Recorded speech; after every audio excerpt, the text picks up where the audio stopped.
Y a veces es dolce, a veces es vulgar. Y cuando te lo quito, después de los paris, las copas de vino, las libras de Mari. Tú estás bien suelta, yo de safari. Tú me ves el culo fenomenal. Pa' yo devorarte Imagine. So we have these rules where, you know, in done deal, we do certain things. You know, I have a certain rule with the hot seat that I don't have repeat guests, but this is a pretty new segment. And we have here a solid player in done deal. You know, he's accomplished some things here and there. You know, Kevin still has more stars than him, but we'll see how it goes. We have the famous quarterback from the done deal Steelers, Mr. Joan. Let me ask you a question. How did you join done deal? So okay, I don't care. That's a stupid ass question. No one wants to hear that bullshit. So right now, tell me, why does everybody dislike Peaky so much? Oof, that's an easy question. Eggers, growing up in flag, he was always that annoying, I guess, asshole that if you weren't on his team, which I've never been on his team, you didn't like. He was a piece of shit, to be honest. Obviously he was really good at flag, but nobody on my team could stand him. A lot of people in the league couldn't stand him. But credit is due, you gotta give it. You know, he was disgusting. In my opinion, he was probably the best flag player of our generation growing up, obviously until he got hurt. He was a great receiver, and once he had the ball in his hand, he was great. But outside of the field, he was a fucking piece of shit.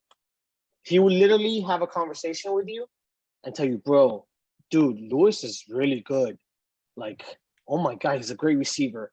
Then turn around in your face and tell someone else, bro, Lewis is a piece of shit. That guy sucks. Holy shit, like, that team is garbage. And we're standing right there. So I don't know if he had that complex of he went to a private school. Lewis went to private school too, you know. I went to public school. In my opinion, everyone that went to private school growing up was soft. They acted hard, but obviously I'm not saying that's him. But in a case where, like, you know, you grow up that mommy and daddy give you everything and you've always been on top, and he's been playing flag since he was little. I guess you had that complex where he thought everything was a given. And once we got to a certain age where, like, we were competitively the same, like my generation kind of caught up to him, things started going the other way, you know, started losing. He started losing games. And he's been humbled, in my opinion, these last few years with his injury. And yeah, I mean, he's gotten better. I can have a conversation with him now. If you asked me this a few years ago, I would not see eye to eye and I would not have a conversation with him.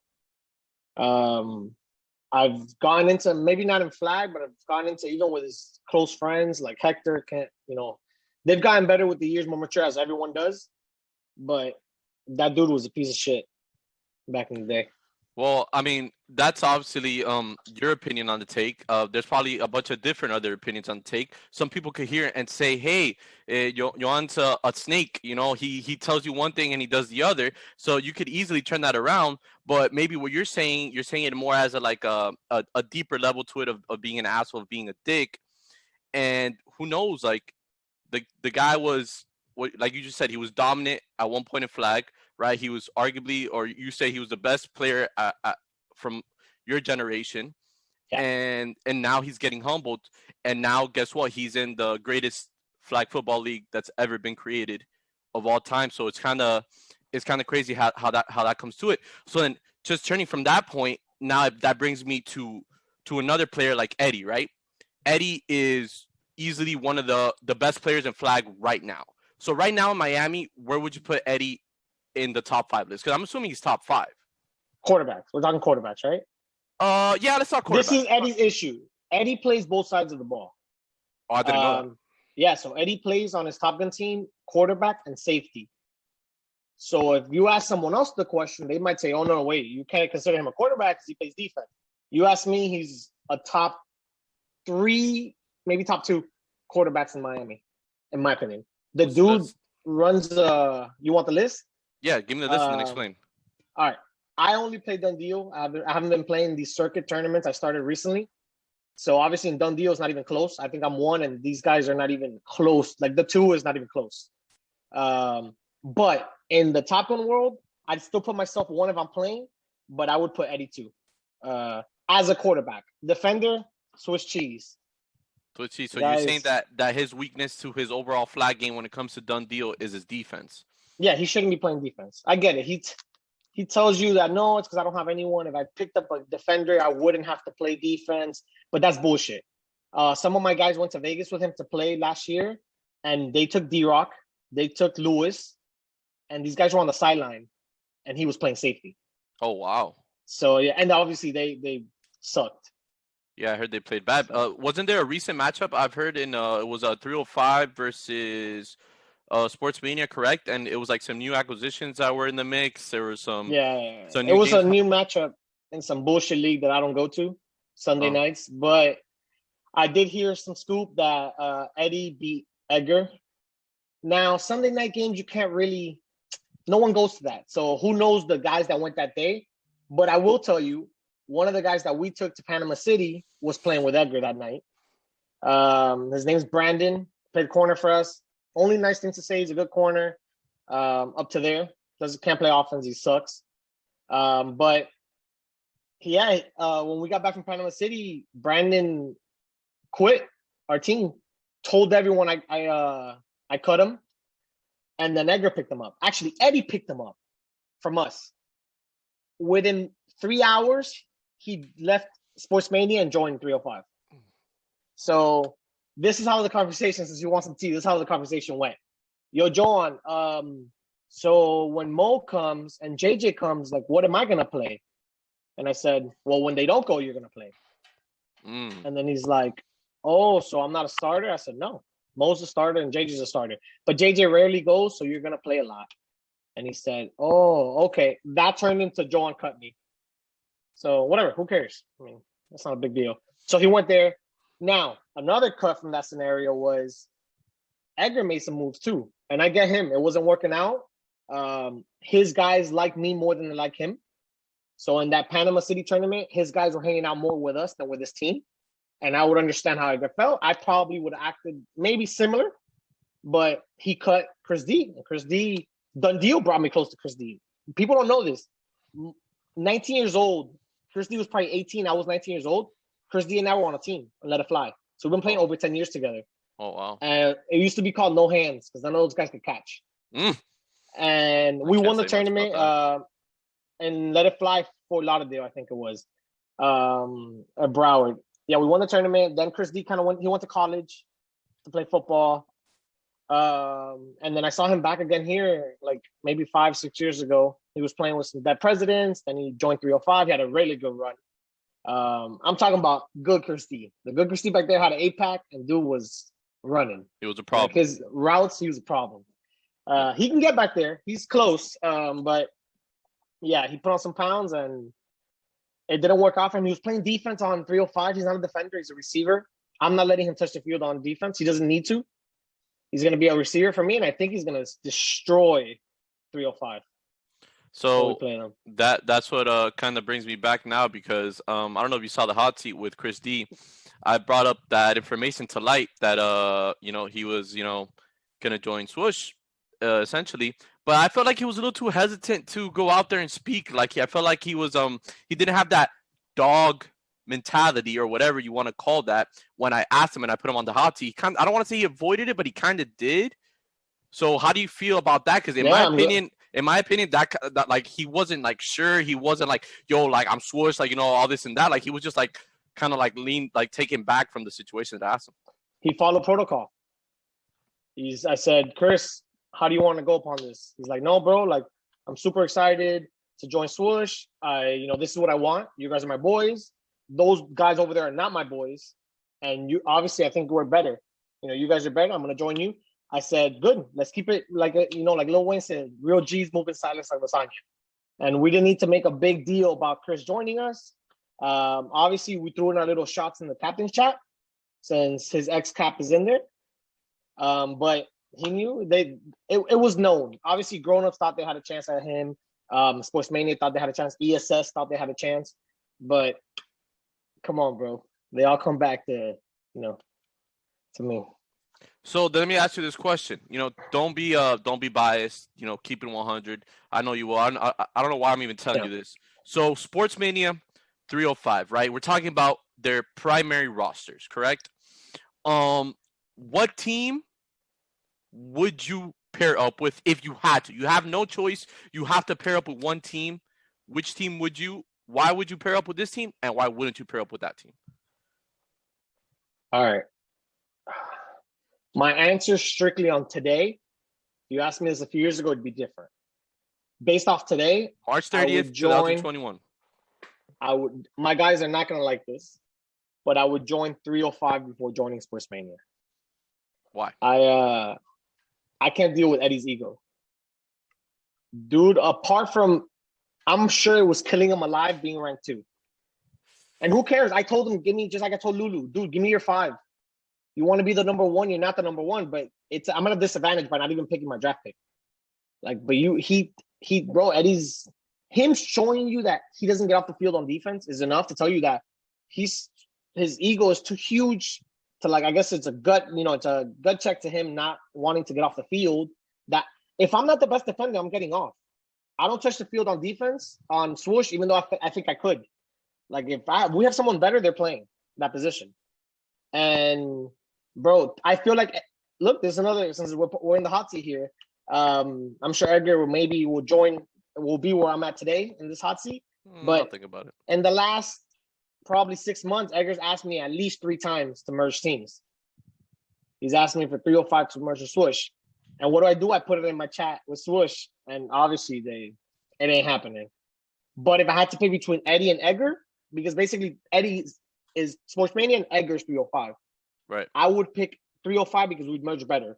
With 305, I think Edgar would be like, yo, it'd be smart enough for you to throw, and I'll be a throwback guy. I'll get a handoff. I'll play receiver. We'll mix it up. You can play receiver. I'll throw. Where I feel like if we merge with Eddie, he's going to want to throw. He's going to want to play safety. He's not going to do what's best for the team in that scenario. So yeah, 305. So pretty much you're saying that Eddie just pretty much wants But it's not going to happen. But it's not. Obviously. Yeah, this is a hypothetical. I mean, you never know. But let's say you're saying that Eddie pretty much wants his hand in every little thing when it comes to that. So what do you think that translates him into when it comes to done deal? So now we're in done deal where this league is probably nothing that these maniacs have never played before, nothing that these people that play flag that every single day they scrimmage during the week or whatever, now they join done deal and they come out and it's like a different new skill set. Now it's just not only about throwing or running or whatever the case may be when it comes to the flag set. There's a psychological thing that comes into done deal, that a lot of people don't understand until you get into done deal, because when you get into done deal, that chat is crazy. Let's keep it 100. That chat is crazy. People be sending screenshots. People be forwarding messages. People be doing stuff like that. And a lot of people can't handle it. Let's be honest. Sometimes this is like una novela. Like, you have no idea what the fuck's going on. So when it comes to done deal player, who's better, Eddie or Peaky? Only done deal wise. Not talking about anything else. Yeah. And only based off of week 1, because that's all we've seen. I'm going to have to go Edgar. Peaky's better. And at this point, it doesn't even look close. And the only reason why is because of what you're saying. That done deal, especially being a captain, because there's a difference between being a tier 2 through 5 than being a captain. You as the captain is not only you're the leader, you're the best player on your team, you're the GM of the team. You're the guy that when all these assholes in the chat are throwing fire at your team, you got to calm it down. You got to calm your guys. You got to look at the Dolphins chat. You're a Dolphin. And I'm assuming, I'm not even in there, and I'm assuming that shit's been either quiet or it was hot when Eddie dropped the bomb on everybody that he was missing week 4. Now, I don't know if that was a good strategy that he was holding back on us because he knew the schedule from the get-go. Now, go. Eddie coming in, I was like, bro, this guy's going to destroy it. He's an attorney. He's intelligent. He's an attorney. He's an asshole. He's a shark. That's what attorneys do. We see it in Ray. They have that shark mentality and not only that, you match that up with his skill. I'm like, bro, this guy, and he's a fucking quarterback. This guy's going to destroy it. And he starts trading draft picks. I'm like, bro, I got some competition. This is gonna be good. This is good for the league. I like that Eddie. I was the one that was pushing Eddie. when he was the next one in line, I was like, this is great for the league. And in my opinion, I think he had the best draft picks, or one or two easily. Like, he technically has a tier 2. Yeah, and he has a tier 3, and he had 2 tier 4s. Like that's that are good. Sick. The top tier 4, the top of tier 4 is completely different from the bottom and middle of tier 4. Yeah, there's a drop off, and so I was like, bro, this guy's team is gonna be stacked. He got G at a steal because, bro, in my opinion, G is the Swiss Army knife. G is my Baka in Swiss, where he can do everything. And bro, G can get a handoff. He can rush. He can play corner. He can play receiver. He can play center. He can do it all. And then to get you and my cousin back to back, like that was a steal as well. Obviously, you guys weren't healthy, so that hurts. But bro, Eddie's not in it. Look, he doesn't even write back in the chat anymore. He was super, super in it, and then he feels like he's blaming me, and I don't care. It's my job as the leader of my team to make sure everyone else is in shambles. And that if I have to throw in little, jabs at the teams and at the players to like get mad at Eddie, then that's what I got to do. It's like I try to explain this, and I've said this multiple times, and I don't know if a lot of people hear or listen to what the fuck I'm saying sometimes. But as a competitor, if I was a captain, and I'm talking about in general, I'm not just talking about this situation. I'm talking about every single captain. So we're talking about every single captain in Done Deal right now. 14 captains. If I'm a captain, I'm not listening to no other fucking captain. Whenever you tell me something, or even if you're trying to help me or whatever the case may be, like, you are my competitor. I'm trying to beat your team. Like, I'm not trying to hear that noise. You know what I'm saying? Like, I eliminate everything else. And what I would do? I would start reaching some of the players. I would start texting some of the players, hey, this and that. Like start reaching out, be in contact. I feel like you do well in that, and some other captains do well in it. Somebody like Kevin, for example. Kevin, one of your best friends, Kevin, he does that very well as a captain. No one could take that away from Kevin. When he's a Done Deal captain, he takes it serious and he communicates with everybody and he does his thing. Yeah, can he be a snake sometimes? Can he be a liar? 100%. But what captain isn't a liar? What captain isn't a snake? So it brings me back to this question. If you were in the Dolphins locker room, what would you have handled better than Eddie? Well, meaning post-draft, so I would have had the same exact team? What happened? No, yeah. What happened after week 1 in the Dolphins locker room? What would you have handled better? Okay, I probably wouldn't have gone 2-2. So we would have been in a different scenario. But going 2-2, and then him, and also I wouldn't have been missing a week. So I think that's what's blowing this up. Him missing a week, he's freaking out. In my opinion, you guys have to go 8-0, 7-1, 6-2 these next 2 weeks, because you're not winning a game week 4. Obviously, it depends. Maybe you play one of the easier teams, and anything can happen. It doesn't do anything can happen. But based off of going 2-2, there's only a window of 2 weeks that you guys have, and that's why I think he's freaked out. And that's where I think Eddie we found his flaw. He's a great quarterback. He's a great athlete. He's fast. He's a good defender. Now, you say he's a good leader. We don't know yet, but he's a good leader. But, dude, he freaked out. He blew up in the captain's chat. He blew up on me in text messages. He used to text me every day, hey, what do you think about the shirt? Silent. And then I go on my girl's Instagram and I see that he's commenting on red zone pictures. So he's not writing in the chat and he's not talking about the deal, but he has time to, oh my God, I'm MVP of red zone week 1. Let me comment. And then tag Sports Mania. Oh, red zone shit like that now? Oh, that's cute. Yeah, apparently. Okay. Whatever. So I think I would have, even if we would have been in shambles and people were freaking out, it would have never left the chat. I don't know why or how. You guys is blowing up left the chat. And some people, obviously not you, because I would have said if it was you, started leaking things that even in the Done Deal chat, started leaking like, dude, what's going on with the Dolphins? And people started figuring it out. Like Eddie started freaking out. Eddie mainly was writing in the captain's chat things that you're like, whoa, this he was fine a week ago. Now he's freaking out. And now he's blaming the rules. Give me an example of something crazy that was said in the chat. You don't have to say everything, but give me something crazy. Okay, an example is that Edgar and Eddie don't see eye to eye worse than me and Edgar back then. So they won't even say hi to each other. When you came over for the draft in my house, they didn't say hi to each other. They won't look at each other. I didn't notice that. Wow. After that tournament, after that first week, they are in the captain's chat agreeing that the rules and Done Deal suck. Eddie's like, oh my God, I hate to do this, but I'm agreeing with Edgar. Like, this rule needs to change because it's fucking my team. I basically have two guys that are hurt. This is the scenario you want. I have two guys that are hurt that are not letting me trade, and they're blocking all the trades. And then I step in, and because obviously the other captains don't know the backstory to this, and I'm like, no, you don't. You're trying to trade two hurt guys for two studs. That won't go. That obviously they're not going to accept it.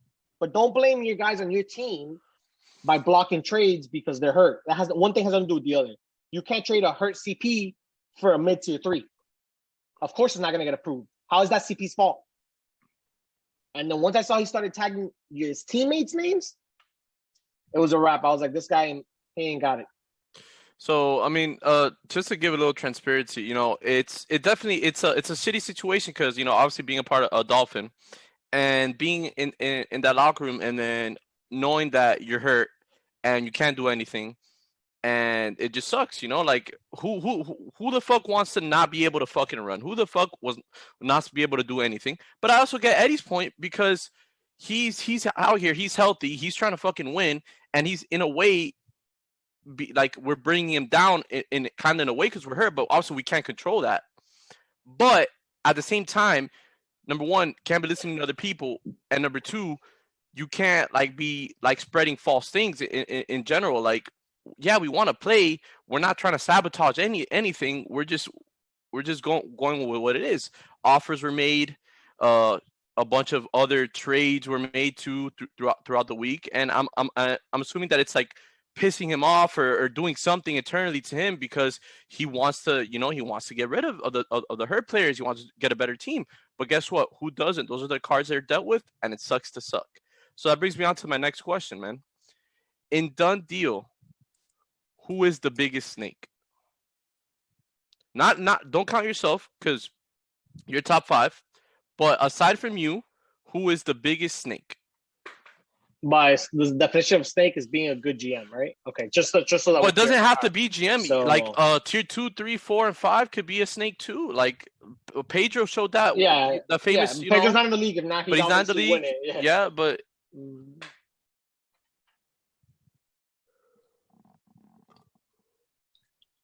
I think Kevin is great at being a snake. Kevin had 6 captains thinking that this guy was going to take him. And that right there is great. It's great for him, great for his team. He got to the team he wanted to, and he dropped really low.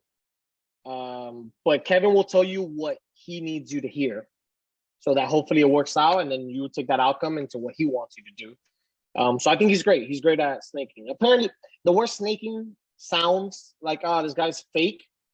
But no, what snaking is like, you need shit to happen as your team leader. And if I need to lie to this guy to make this happen, I'm going to lie if it's going to help my team and help one of my guys. Yeah, it's like it happens. I'm assuming it happens in every sport, every professional league, everything. At the end of the day, you're gonna try to do everything the legal way, the not trying to break any rules, not trying to do anything. But of course, you want to have the best team possible. That's why you can't take personal shit and done deal.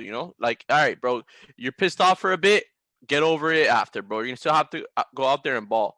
So then we talk about hated, we talk about fake, as you just said. So the most hated out of these 3 players, I feel like these names come out a lot when I hear in general conversations, right? I hear general conversations, like I just put my ear into it. Kevin is up there, Peaky's up there, and Eddie's up there.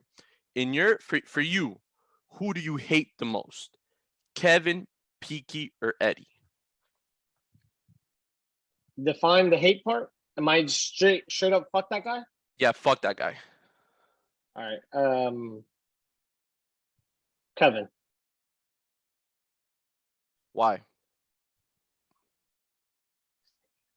He's a piece of shit.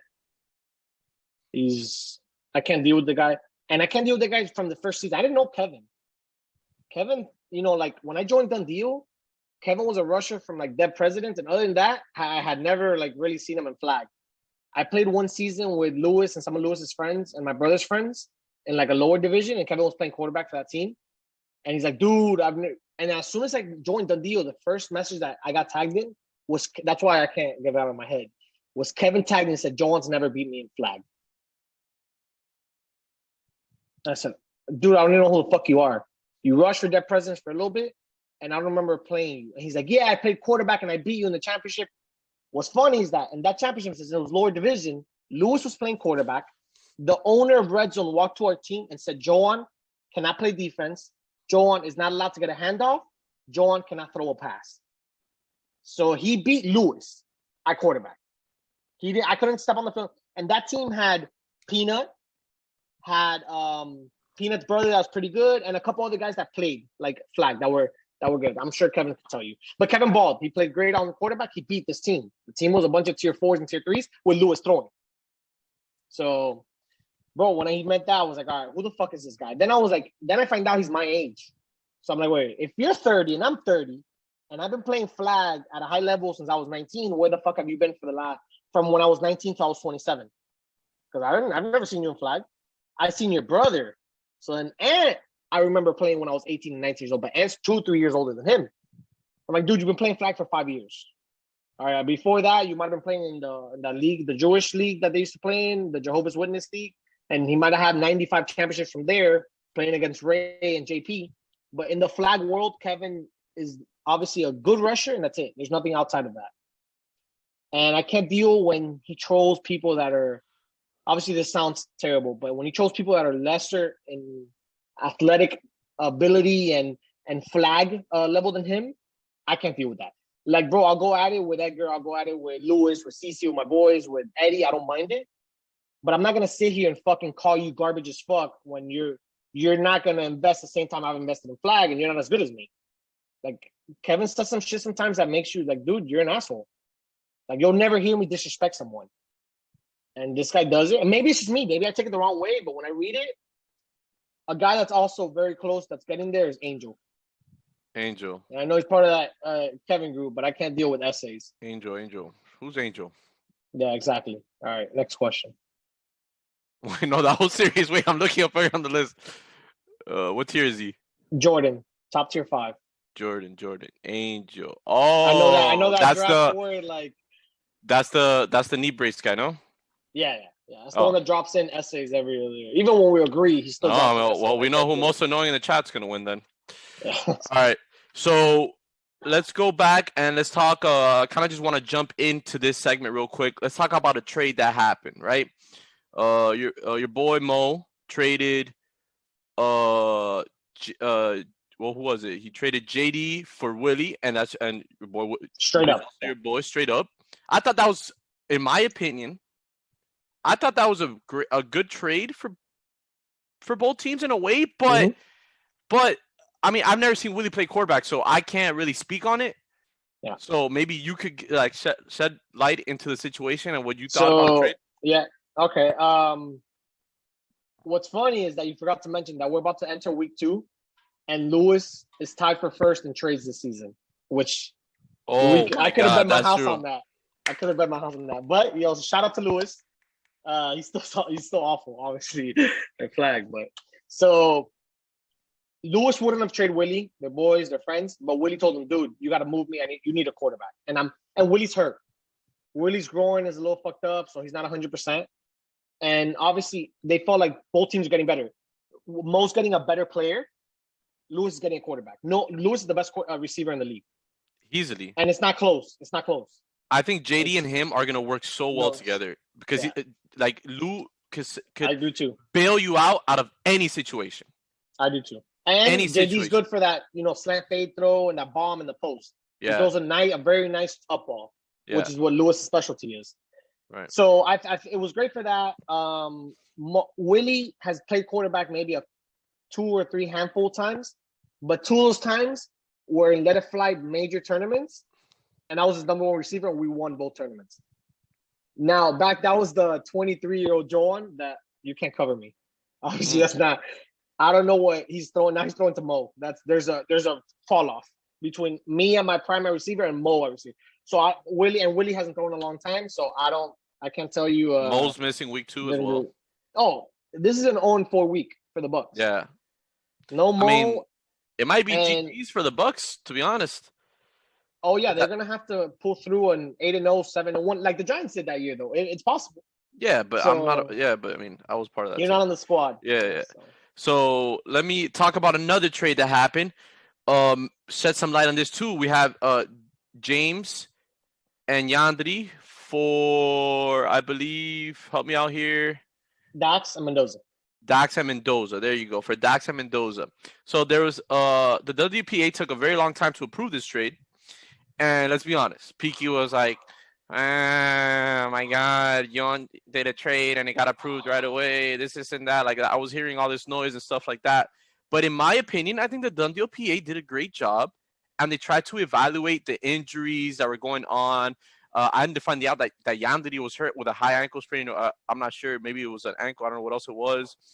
So, any details you know about that trade or any little insight that you have on that? Yeah. I've been involved apparently in that trade every single day because Eddie, I don't know, for no reason, jumps in with the Edgar bandwagon now and says that I'm colluding in that trade for it not to happen every single day, including today. If we go through the captain's chat, there's a message in there of Edgar saying Joan somehow is involved in this and it's not happening because of Joan. But whatever. You and I are in the chat, so you can confess to this, that when that trade happened, I was like, oh, that's fair. Like, push it through. Why is the DDPA being fucking stupid and taking so long? That was my mistake, and I ate my words because they were investigating. I was under the impression that they were both healthy. So I was like, that trade should go through. If all four players are healthy, who cares that Mo's not going to be there? That's going to make this team better, in my opinion. You know, getting rid of a tier 5 and getting rid of Dax that doesn't want to be there. That's another thing they don't understand. I think it also Dax asked for a trade.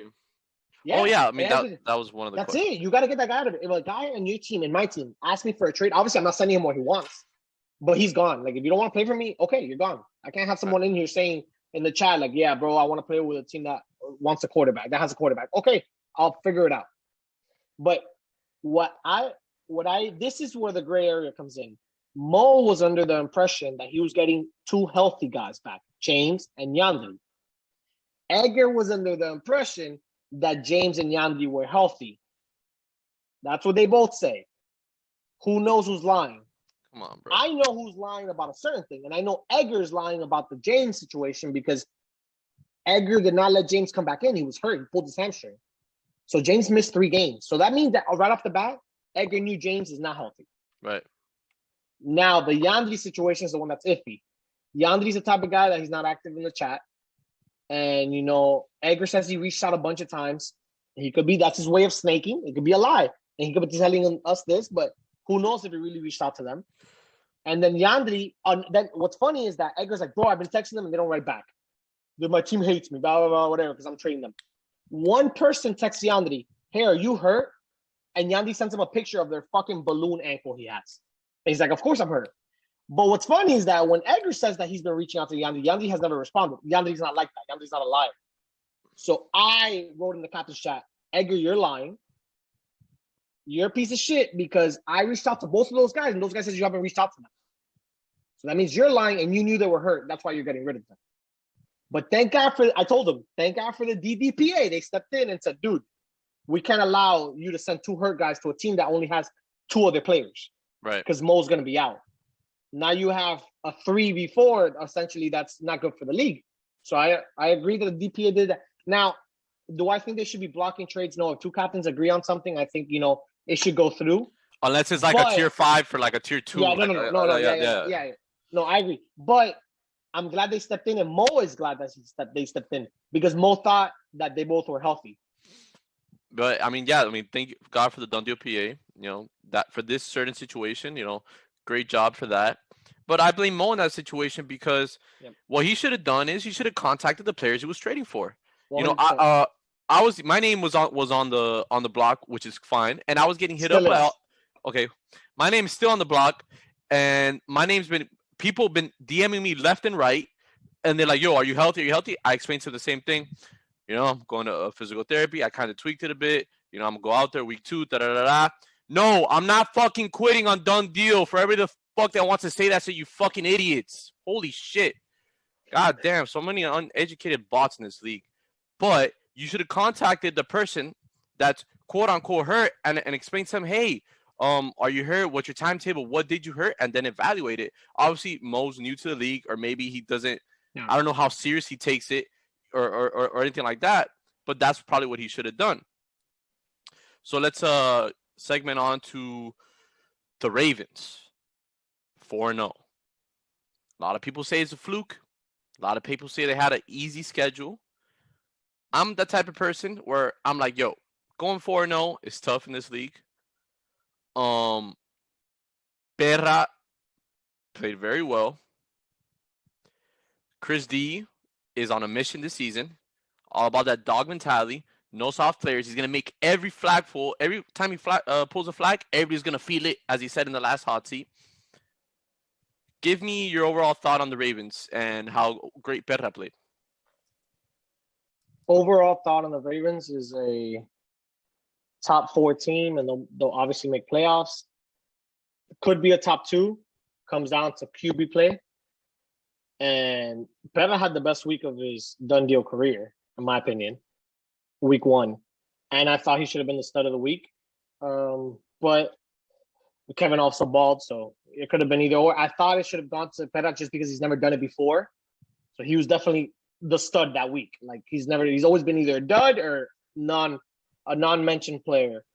Now, do I think Perra can do it every week? Obviously not, because he's proven that he cannot do it every week. But he has enough pieces. I was someone who I was skeptical of the drafted team because Chris D keeps drafting Perra even though he keeps losing with Perra. So I said, why does he keep doing this? But Perra and Paulie have a great connection. And they got the good Paulie. They got lucky enough that they didn't get the overweight, substitute teacher Paulie. They got the social studies, I'm here Paulie. And the guy's great. The guy's a stud. So I think that I don't think they're top 2 because the Suezo pick has me. I don't know. Sometimes he looks like a tier 3. Sometimes he looks like a tier 8. He's inconsistent. He's inconsistent. He's a great rusher, but I don't know if your third best player, because Perra obviously cannot cover. So I don't know if your third best player could just be a rusher. When I play them, obviously I don't have Randolph this week, but my matchup is going to be whoever Perra's covering is running a stop and go. And I don't care that they know it because obviously they're going to have to try to stop it. Right. And including Perra or they double team, whatever, who cares? But I don't think they're good enough to win it all. In my opinion, the only way you win here is if you have a top 4 quarterback, and he's not a top 4 quarterback in done deal. So that brings me back to that play. Grown-ups, Perra is one of the top guys there, right? I'm assuming. I'm not too educated with that, but maybe from what I understand, he's been playing there. You played with grown-ups too, right? Yeah. How's that going? You have your own team now, but is there a certain reason why you stopped playing in grown-ups, or you just wanted to only play Top Gun now, or you didn't want to bless them with? Yeah, I'll give you the backstory so I retired from flag in 2017 or 2016, 2017. I was like, all right, I'm done with this. It got boring. They removed Top Gun. We were balling. We were doing great. And I stopped playing. Done deal came around. That's obviously you cut me off and you said it doesn't matter, but I'm going to tell you how I joined Done Deal.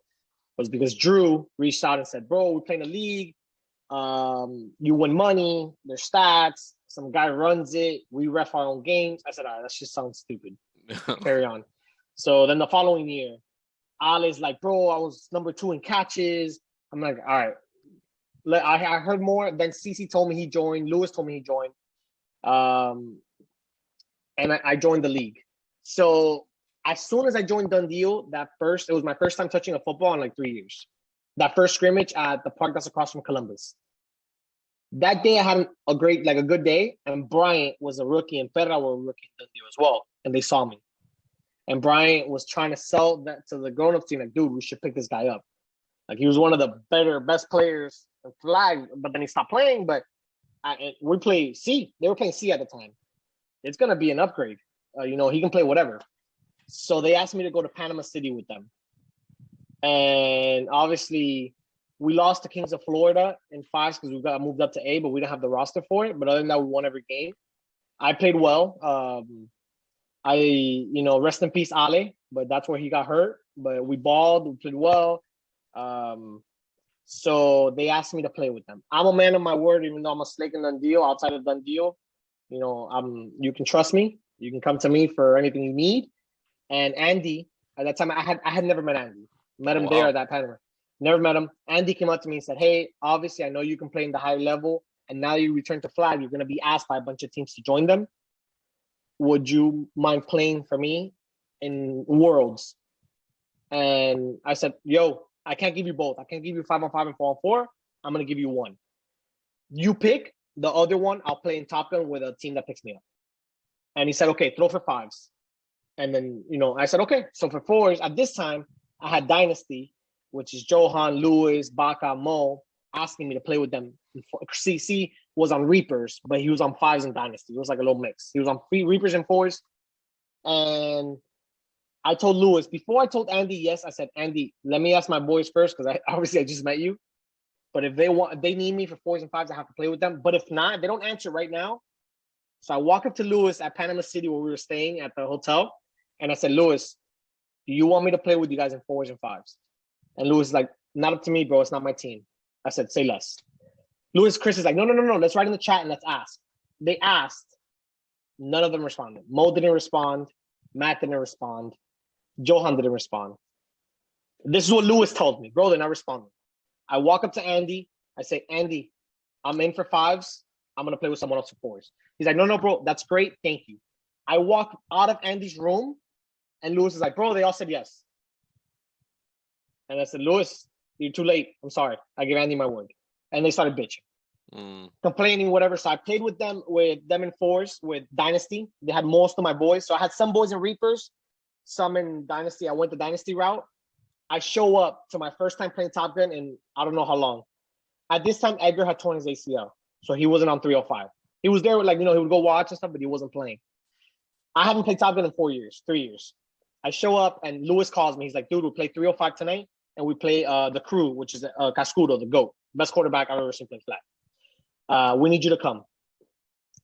So I show up. Obviously, I'm out of shape. My only time playing flag at that point was done deal scrimmages of my first season and Panama City with grown-ups.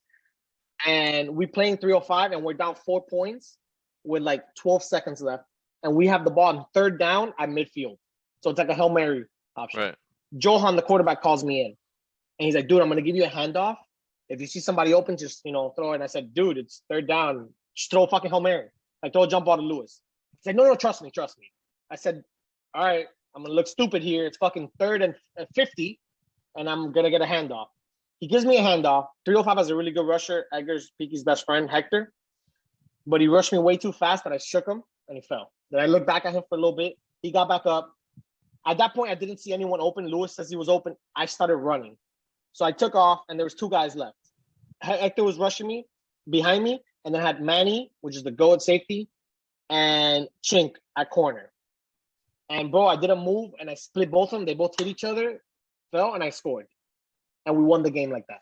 Oh, dude. And I kind of had fun that night, and I was like, "Dude, I'm all in for Dynasty. Let's play. I'm in for Top Gun. Obviously, I can't play 5s. I'm playing with grown-ups." And I started playing with them. And this is where the structure of flag football got torn down. They say I'm the team reaper. I'm the team destroyer. We go to Worlds. I win 5s. We go undefeated with grown-ups. So it was their first time playing B. So I told them, "Dude, I'm not playing C, so you got to play B. If not, I'm not." And he's like, yeah. We'll pick up some guys. We picked up Kareem. They had Dusty. I had a few guys that could play at that level. All of them now can. Everyone on grown-ups can play in B. Some can play in A. And one undefeated in 5s. In 4s, with Dynasty, we played great. We beat 305 in the playoffs, and then we lost to Sick With It that won it all in the semis. But I didn't have fun. Even though someone would look at that as a success, and we balled, I was like, bro, I didn't have fun. I told Lewis, I said, "Hey, I had more fun playing with grown-ups in 5s and in B than I did winning a bunch of games in 4s with you guys." And Lewis is like, "What is it?" And I said, "Bro, I don't know. It's the guys on the team. I've always played with my friends. I've never jumped from team to team. I've always played with my friends, and I would pick up a couple guys, but it was always my core. It was always my guys from when I was 18 years old." And Lewis is like, "What do you want to do?" I said, "I want to join Reapers." He's like, "Why?" He's like, "Well, 1, they have CC and they have Drew, and those are my boys. And 2, they have this kid named D-Rock that I want to play with. I don't care what we got to do." That time when he was 18. I had scrimmaged with D-Rock and the Reapers at one point before before Worlds in Orlando with grown-ups. And D-Rock told Drew and Rudy, which is the quarterback of Reapers, bro, we got to pick that guy up. I was balling at that time. I was playing safety. I was playing receiver, corner. And when Drew told me that, I was like, bro, we're going to take this kid away from him. We're gonna be able to, play with this guy.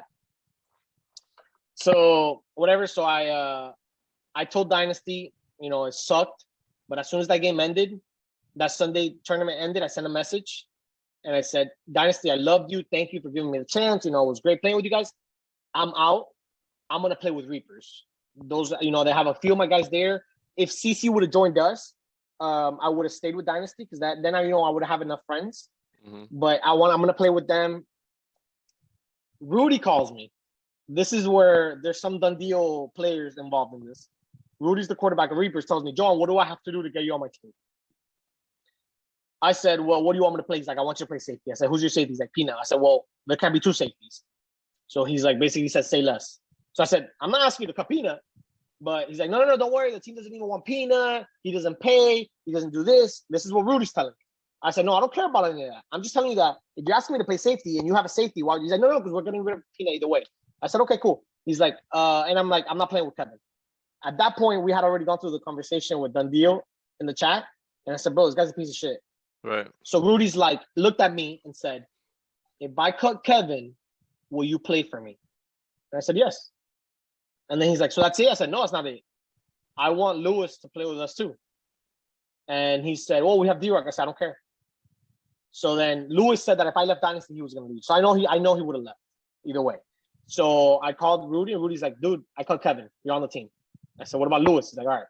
As soon as I sent the heartwarming message to Dynasty about that I'm out, Lewis did not give it 2 minutes before he sent the exact same shit in the chat and was like, look, guys, if Joan's out, I'm out too. I want to play with my friends, whatever. He left.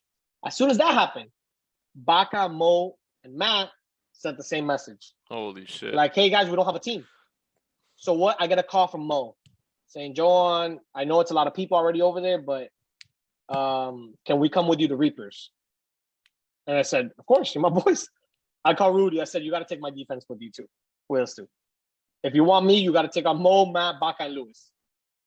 And I told him that Baca would be the best rusher in the league because he's tall, he's fast, and can pull flags. And I'm like, bro, you have Kevin that he's 5'7", 5'8", whatever, 5'9", and now you have Baca at 6'1". Same speed, can pull flags. Like it's an advantage. He's like, it's you're an right. upgrade. Yeah, upgrade on everything. And he could also play offense. So Reapers went, they cut those two guys, and they went. Now we're like 11 deep. Reapers is going well. At this time, I had no position on the team. I was going to be the starting safety, and I was going to rotate on offense as a receiver. Eventually, to take over as a quarterback. And I was very clear with that Rudy. I was like, eventually, I want to play quarterback for this team. And I literally, to bring my boys over, so I don't care about playing time. I don't care. As long as I'm playing with my friends and I'm having fun, I don't care. And I told the team, I don't have a position here. I'm doing this just so that you guys can play with me. Like, I'm literally going to sub in wherever we need a guy that day. I'm going to play that. And that's what I did. Whenever the corner wouldn't go, I played corner. Rudy didn't go, I played quarterback. A receiver didn't go, I played receiver. And things were going well, but, bro, we kept getting second place. Rudy kept choking in the playoffs. Whether it was red zone playoffs, it was a big tournament, or it was a money tournament. And I kind of got frustrated because and I don't get frustrated. It's very hard for me to get frustrated with anything, whether it's work life, home life, flag life. I don't get frustrated. I don't get phased with anything. I don't get mad. You'll never see me mad. You'll never see me sad. I won't show it. And so Rudy tells me to get in, and when I get in the huddle, he tells me to get out. I said, for what? Dude, give me the handoff. He's like, no, I don't need you. Get out. And when I said that, I was like, all right, that was my first time that ever happened to me. So I was kind of like, whoa. Even Lewis came up to me. He's like, bro, you okay? And I was like, no. Long story short, we lost that game. I was playing corner that tournament. We balled on defense. Me, Mo, and Lewis. We destroyed, bro. We beat everyone, and we played some really, really good teams in that tournament. And we lost in the championship because this guy couldn't get a yard. It was like Kevin went into Rudy, and he couldn't get 1 yard, basically. And the second half, we didn't score a point. Went to overtime, couldn't score a point. Whatever. So I told Rudy, hey, Rudy, I'm out. I don't want to play anymore. I'm not having fun. Rudy's like, yeah, bro, don't worry. After this year, you're going to be the quarterback. I said, all right, bro, I'll stick it through. He goes to D-Rock's job, and D-Rock tells Rudy, dude, you're cut. The team cut you. And Rudy's like laughing, and D-Rock's like, I'm serious, bro. Call Joe on it. Call someone else. They'll tell you. And obviously the plan was to do it after COVID because COVID had just happened, and we couldn't play flag either way. But as soon as COVID hit, bro, Rudy went on a rampage that he was going to kill me. He was going to kill Lewis. He was going to do this, do that. Obviously, he's got the track record for it. So at that point, you have to believe it. I grew up basically in ghouls, playing ghouls, going to Southridge. I'm not scared of anyone, but I'm scared of someone that's not mentally stable. And at that point, right. So he got kicked out of red zone. He can't play at red zone. He can't ref at red zone. He used to be a red zone ref. So he worked there. And the shit he was saying, they removed him for our safety, basically. Right. So then that happened, but I was still on grown-ups. Even though I was playing with Reapers, if grown-ups needed me, Andy needed me, I would play. So this is to answer your question. Sorry to tell you. I just need you to understand the backstory of where it got to grown-ups. Right. When I created my own team with Sush, that we cut Rudy out of the way, I feel the vibe change in grown-ups. And I was in their upper management chat within like the first day of being on grown-ups because Andy realized, all right, this guy's intelligent, this guy's smart, he's not a dickhead, he's gonna make us better. So we need him to make the calls with us. So it was Andy. I don't know if this is non-public news, but I'm gonna leak it. You're in the hot seat. Andy, Perra, Bryant, JR, and myself. While my time at grown-ups, those were the upper management. Those said who's gonna be on the team, who's not gonna be on the team, who's cut, who's not cut. What tournaments are we going to? What are going to be the rosters? This is an organization. Grown-ups is not a joke. Right. Grown-ups has ran better than any other top 10 team that I've been a part of or that I've seen. ESS might be the similar because of how many tournaments they go to, but I doubt that they do what this guy does. And he's on another level. And his team, between Perra and at that time Brian, those guys are hands-on rosters, your goodie bags, your play calling, everything was on a book, a notebook. And bro, I started feeling a weird vibe from Perra. And I noticed it and I reached out a few times, like, dude, you okay? He started throwing shots at me in the Done Deal chat, in the grown-ups chat. You good? You could talk to me. Like, I saw him grow like a little brother on the real. Like, no lie, I saw Perra, like, all these guys make fun of him. Guys on my team didn't like him. And I was like, I don't give a fuck. I don't care that Baca or Mo didn't like Perra or didn't like grown-ups. I'm playing. You're not going to tell me that I can't play with grown-ups. Like, I was like, bro, just give him a chance. He's a troller. He just trolls. But the trolling started changing. Like, he was throwing shots that were serious. So I reached out before it got out of hand. And I was like, dude, what's going on with you? He's like, nothing, bro. Nothing. I'm like, all right, but you're being disrespectful in the way you're treating me. And since I like you, I'm reaching out. And then my friends started noticing it. Willie started noticing. Willie doesn't play with me. Like, if you have an issue with me, Willie takes care of it. And Willie started noticing it. Enzo started noticing. The guys that I brought in. And Pepito started noticing. But Pepito's like, bro, too friendly that I wouldn't even ask him Pepito something like this. And I would never ask my boys to do something like regardless. But Pepito, I get Pepito like staying with grown-ups because he fits there. My other friends can play in higher divisions. Pep can't play right now in top 10. So Pep kind of stayed with grown-ups. So I reached out to Andy. I said, Andy, I don't know if something's going on with Perra, but I'm telling you right now, if it doesn't get fixed, obviously it's not that it's gonna end. Not gonna end well because I would never put my hands on that guy. But it's gonna hurt you to lose me. I told Andy basically, it's gonna hurt you and grown-ups because of this guy, the way he's treating me. And he's like, dude, I felt it and I saw it, but I don't know what it is. I spoke to him. I don't know. I said, no, it's okay. I'm not gonna let grown-ups. Bro, grown-ups would have got destroyed. They can tell you no, but I'm not gonna destroy grown-ups because of you, Andy. So I'm gonna step away. I'm gonna leave grown-ups. Obviously, some of the guys that are my boys will leave as well. Like, having me on grown-ups allows you to get CC whenever you want, allows you to get Lewis whenever you want, allows you to get Enzo, allows you to get my brother, Amber, Willie. Those guys won't play with you if you have a problem with me. And to this day, I don't know what the fuck happened to that guy, but he did a 180 and he's a bitch. He treats me, he's a little bitch. Like, I used to treat him when all these guys would make fun of him in season 1. I'd be like, yo, shut the fuck up. All you guys suck too. And I would defend him. And bro, it was a 180. Now he trolls. He's gotten better. I'm assuming somebody's got in his ear and be like, yo, you need to fucking relax. I heard some dumb shit about that.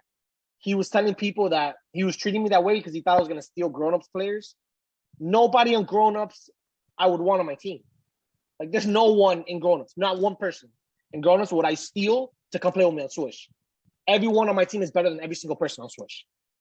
The only person that's borderline that I'd be like, yo, that guy can play with me is JR. JR, yeah. But JR's mentality is a C player because that's, I like playing with my friends, and he takes so many plays off.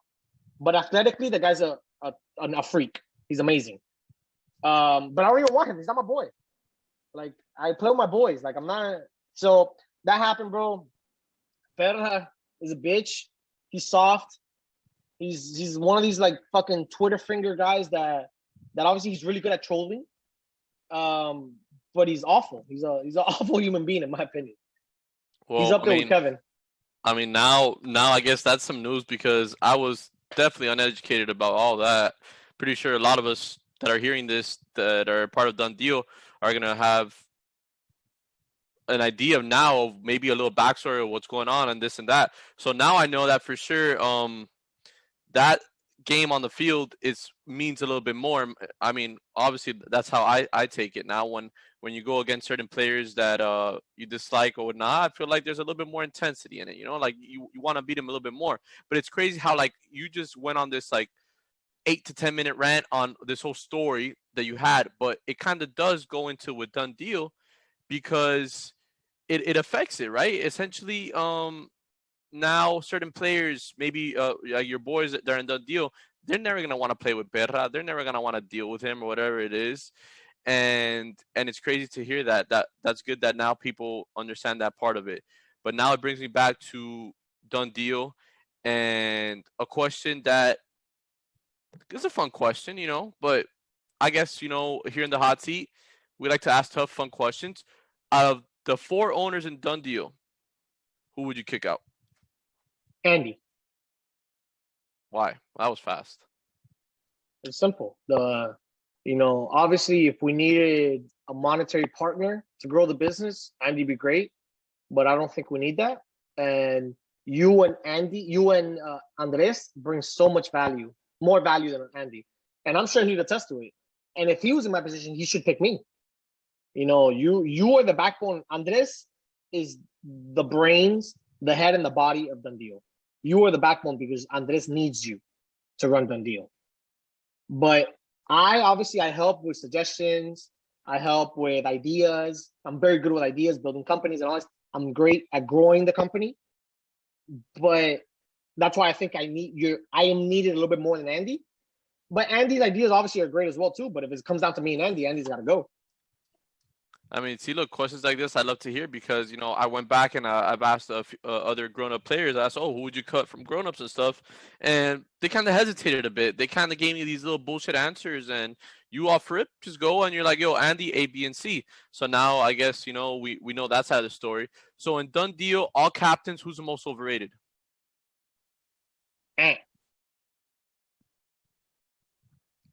Explain. You know why? I mean, yes. Because in my opinion, PD's the captain.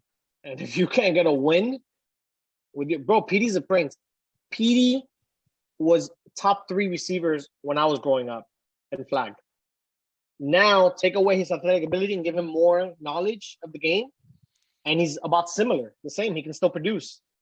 And in my opinion, PD's got to take over that team for them to succeed at this point. Ant's a great corner, good receiver.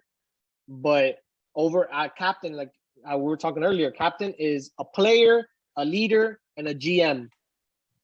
And in my opinion, Ant has got one of those 3. He's 33% there. He's a great player. He's not a great leader. He doesn't talk. He's not sharking with the captain's chat. He's not involved in the captain's chat. I have I have moles everywhere, and they tell me that their chat's dead. They don't talk. You have Bender throwing little stupid remarks of like, trade for me in the Done Deal chat. If one of my guys is doing that, 0.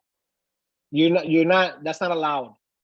You know, you're not. I can't have you guys talking about they want to play with other captains if you're on my team. So and he doesn't. 100%. The evaluation on obviously talent wise, yeah, he's talent. Mm-hmm. He's a top player. 100%. We're not doubting that. Yeah. But the other part of done deal, he's clearly lacks. And he's lacked it, but to play devil's advocate too, Petey hasn't won a game in done deal yet.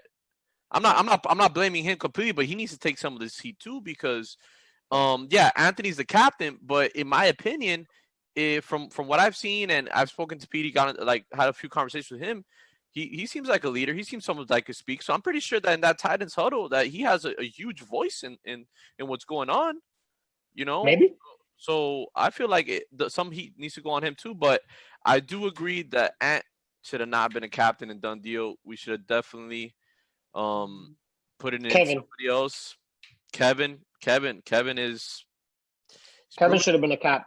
Kevin should have definitely been a cap. And at this point, I would have said earlier over Drew, but now I'm gonna have to say over Ant. Yeah, I mean, Drew played Drew impressed me last week a lot at playing quarterback. No, okay, but like I guess maybe the games that I saw, he played smoke. Yeah, I mean, perfect. I've never seen that man play quarterback like that. Like I always thought he was horrible at quarterback. He was making throws, and I was like, "Holy shit, where's this Drew been?" I barely see this Drew, but he played great. I always give him credit. I give always credit to people when they ball out. So we talked about Kevin, we talked about Berra, we talked about Eddie, we talked about Petey, we talked about some other players. Who in done deal out of those players that you already spoken about, dislike, whatever you want to call it, who would you never draft in done deal? Never, ever, ever, ever draft in done deal, no matter what.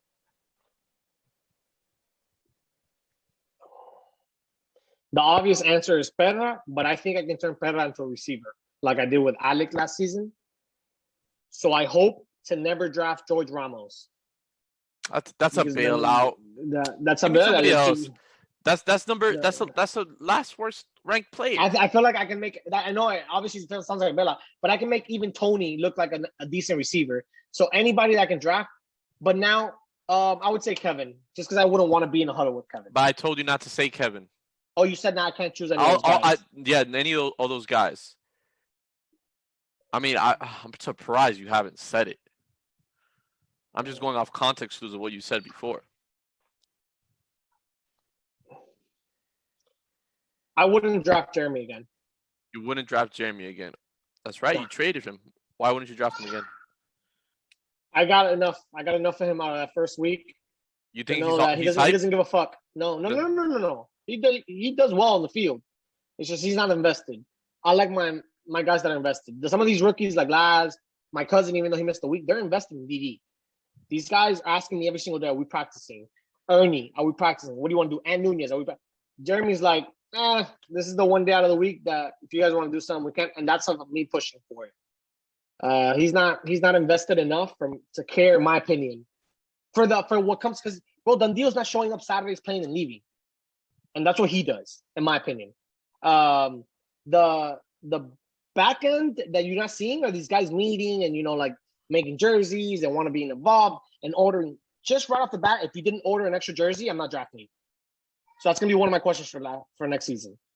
If you have to be worried about my laundry and I don't know what my shirt is and stuff, that means you didn't invest enough in done deal. I'm not drafting you next season. And I don't know this off the bat, but I'm pretty sure Jeremy didn't buy an extra shirt. Top of the head, He looks like the type. Yeah, I mean, hopefully I'm wrong and he destroys me on the chat. I know he bought a polo. I know that for sure because he's been wanting the polos, but I don't know. Yeah, but he's been wanting that since 3 months ago when he didn't play in the tournament. He's not invested. Oh, that's true. He did not play in the tournament. Damn, I can't. Sorry, Jeremy. He's kind of right. So we're ending this hot seat pretty soon, but I kind of this is also the hot seat. I feel like you've done more than well enough. This is definitely going to be one of the best episodes for sure because it gives you an overall perspective on a lot of these, great players in the flag community, but they're assholes or they're bad leaders or whatever it is. But I want to give some love to somebody, and he so happens to be my teammate, and that's Mr. Martinez, the PT God. So I felt like Done Deal has shown hella love, and he's shown hella love back and forth, and I think he's definitely helping Done Deal a lot because all these players are going into his physical therapy, right? They're getting checked, they're getting the work done, and Done Deal serious. We want some of us want to get better. Some of us want to be at the best shape we possibly can. So talk to me about that. And I heard there was like a rumor that you told your teammates, "Oh, you got to go see this guy, or I'll trade you or some bullshit like that." So tell me about that. Yeah, my teammates know that they need to be invested. Whether it's in done deal, showing up to events, playing the golf, or it's the Martinez therapy now. Let's be honest. Up to now, a lot of the guys in the chat were posting massage therapists. I go to an exercise physiologist. I go to an athletic trainer. And that's like saying I'm gonna go buy a car at the corner dealership that has 25 cars compared to going to the Mercedes-Benz dealership that has 400 cars. Like my cousin's a doctor in physical therapy, not because he's my cousin, but he's a doctor in physical therapy. He's a DPT. Like there's levels to this shit. Right. And in my opinion, we as flag players, we're like pro players. Like we, apart from like having everyday jobs and other, we treat flag like it's our, that's our baby. Like that's our thing. That's our look forward to. Like done deal. Yeah, done deal has so many levels, but at the end of the day, we're playing flag football. We all get injured. And back then, you got hurt, you sprain an ankle, you can take 2 weeks off. Now you can sprain an ankle and be back in a week if you go see him. Like it's a no-brainer in my opinion. He's giving you a done deal discount. He's getting you right. And his job, his life, his last 8 years of life have been learning how to recover a body, like how to literally train you from being hurt. Like he has champ walking already, like almost jogging. Like dude had surgery like 3 hours ago, and this guy's already walking without a knee brace. Like I think it's a no-brainer. When I got hurt, I at the last season, obviously it sucks. Game 3 of the championship, I tore my hamstring. I felt like from my kneecap to my ass, that had no leg. I went to him. He's like, yeah, dude, this is like a grade 2. It's gonna take you about a month and a half to like fully recover. But I'm very good. My background is in sports medicine. That's what my degree is in, and I'm very good at recovering. I've always worked with athletes, so I was swimming. But I was going to him, bro. In 3 weeks, I was 100%.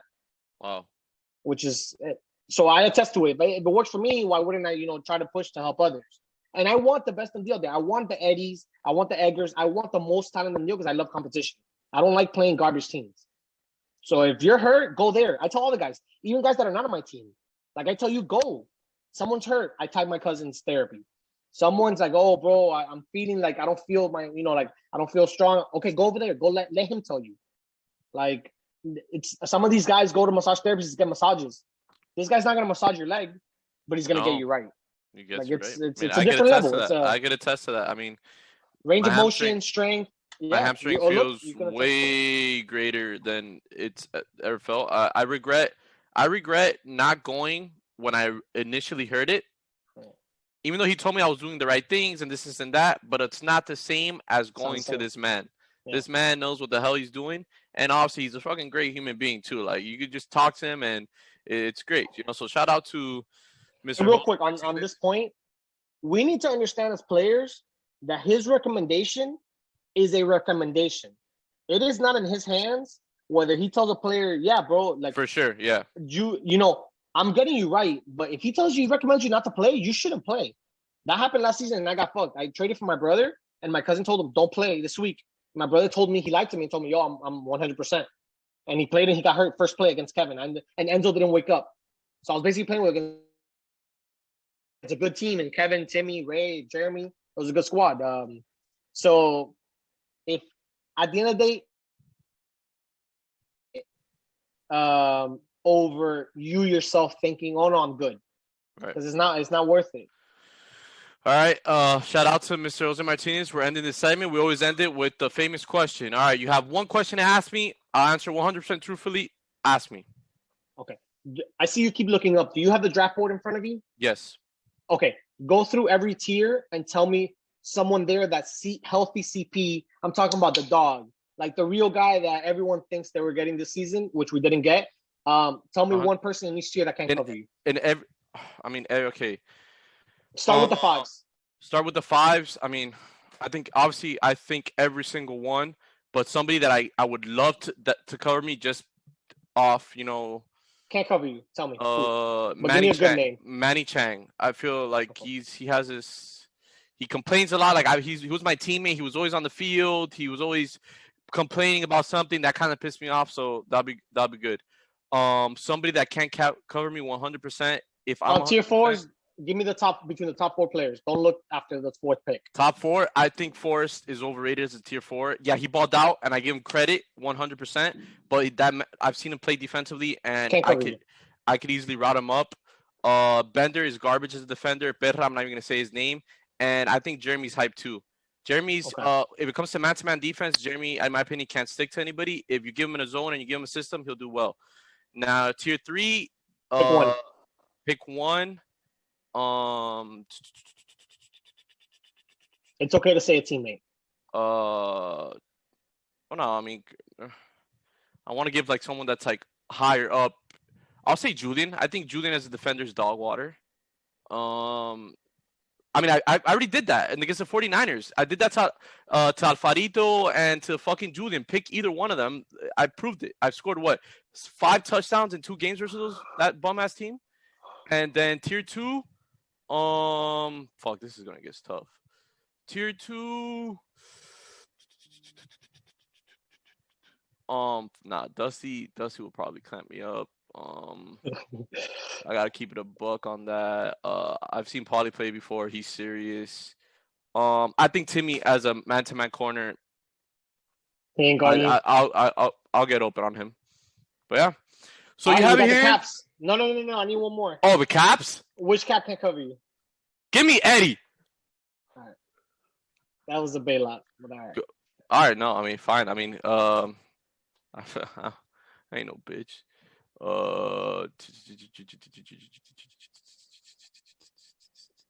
Give me CC. I think CC sucks as a man-to-man corner. All right.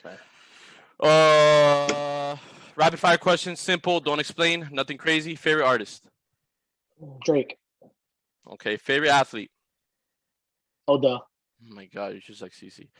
Favorite food? Mexican. Favorite route to throw to?